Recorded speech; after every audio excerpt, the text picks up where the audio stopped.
என்னதான் பண்ண போற இப்ப? இன்னைக்கு எப்படியாவது குடிக்கிற பால்ல வச்சுட்ட கலக்கும் போது தூக்க மாத்திரையே மீனா மீனா தண்ணி குடிக்கிறதுக்காக வந்தேன். பால் சூடு பண்றீங்களா? ஆமாங்க.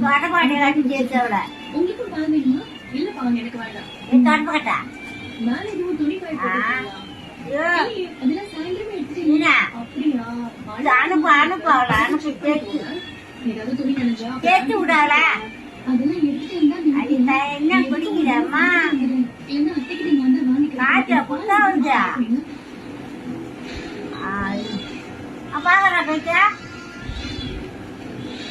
ஐயோ கொட்டாடி அம்மா அது பாடிதே குடிச்சியா மானம் கட்டல ஏண்டியா உனக்கு எந்த வேலை கலகுறாம்மா போட்டு அப்பா விஷத்தை அது மானம் கட்டவல